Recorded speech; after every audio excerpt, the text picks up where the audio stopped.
Alright, we're going to talk about systems of equations in two variables using the elimination method. The elimination method is used to eliminate a variable by adding the equations together. In order to do that, you need to have opposites. Whenever I say opposites,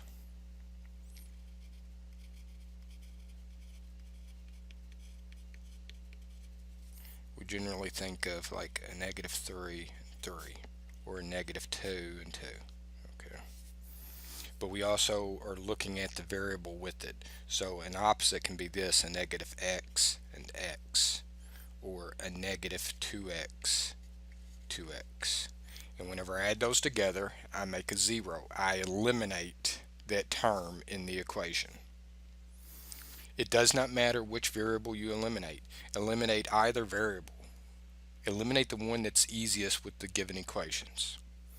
Let's look at an example. Solve using the elimination method. I have been given two equations, equation 1 and equation 2. I have color-coded equation 1 in red and equation 2 in blue. Well, what I'm actually given is opposites for the term that contains my y variable. I have a plus 2y and I have a minus 2y. I do not need to do anything to these two equations except add them together. Whenever I add them together, x plus x is 2x. 2y minus 2y is 0. 7 plus 5 is 12.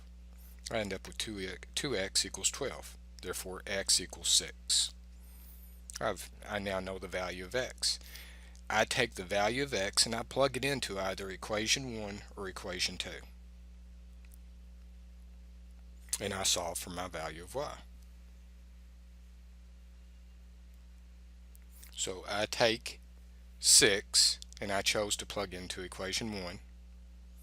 So I have 6 plus 2y equals 7. I solve and I get y equals 1/2. So 6 comma 1/2 is my solution. Again, to reiterate,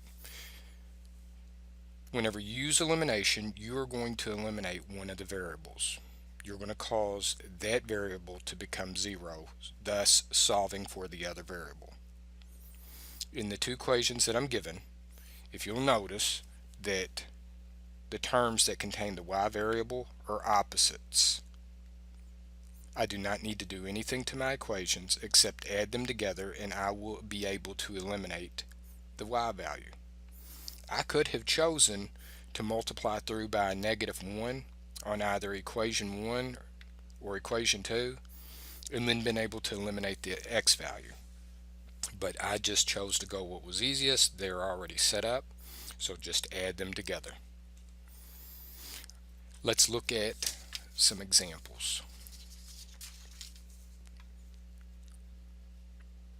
If you would like, pause the video. Let's see if we end up with the same answers. Example 1. Solve using elimination. Well, as soon as I look at this, I see that, okay, the terms that contain the x variable are opposites. So I'm just going to add them together. So I have 3x plus 4y equals a negative 2. And then a negative 3x minus 5y equals 1.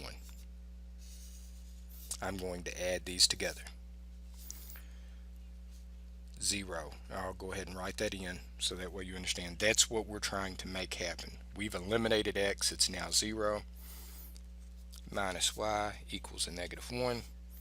Y equals 1. I now have one of my variables solved for. So I pick one of these two equations and I plug it back in. We'll just do equation 1. I'll say 3x plus 4 times 1 equals a negative 2. 3x plus 4 equals a negative 2. 3x equals a negative 6. X equals a negative 2.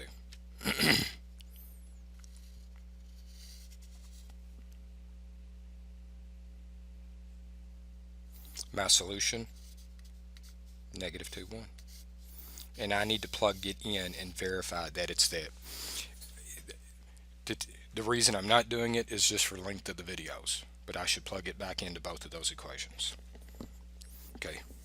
If you messed up on equation on working example 1, go ahead and pause the video now and try to redo 2 to make sure that you did it right. Okay, so here are my 2 equations, and it tells me to use elimination to solve. So if I look at my terms, I do not have opposites anywhere. So I need to decide, is it easier to make opposites with x or opposites with y? Well, I think it's easier to make an opposite with equation 1 by multiplying it by negative 6. Otherwise, to get 3 and 5 to be the same thing, I'm going to have to multiply both equations, and that just gives me more work to do.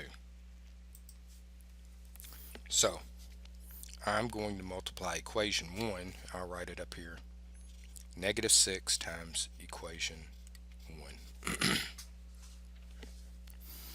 And we'll say negative 6 times x minus 3 equals 2. So I end up with the negative 6x plus 18y equals a negative 12. That's my new equation 1. And they're still the same equation. Remember this, if I took 1/2 and I multiplied it by 6, and what I do to the numerator I have to do to the denominator, both get it. That's why it's just the same as distributing to all the terms. It's what I'm doing up here. I end up with 6/12. 6/12 is the same as 1/2. Equation 1 written like this is the same as equation 1 written like that. And now I'll just write equation 2 there. I add them together. It gives me a 0. This gives me 23y. Excuse me. And that gives me a negative 46. Y equals a negative 2.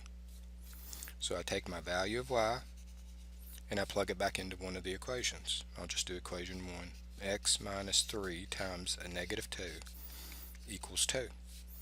X plus 6 equals, or not a negative 2. X plus 6 equals 2. So x equals a negative 4. Negative 4, negative 2. So one thing that we haven't talked about with any of this, and we're going to look at that upcoming video, is that we know no solutions graphically, but for no solution in dealing with substitution or elimination, we're going to end up with an untrue statement.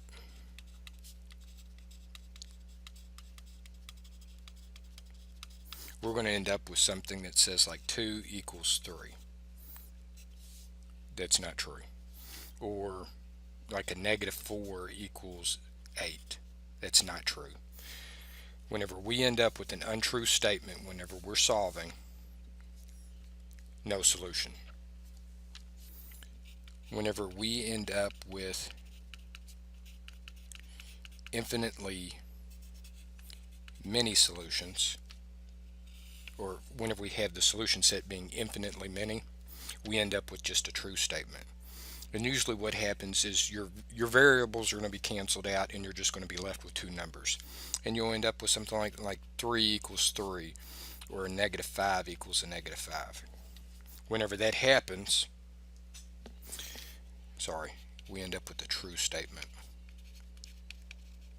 Whenever that happens, that means that there are infinitely many solutions, that what you have, or you have, for this one, you have 2 equations that are actually the same equation. And we'll look at that in subsequent videos. Alright guys, watch your publisher's videos, critically think and structure your homework, and good luck with your homework.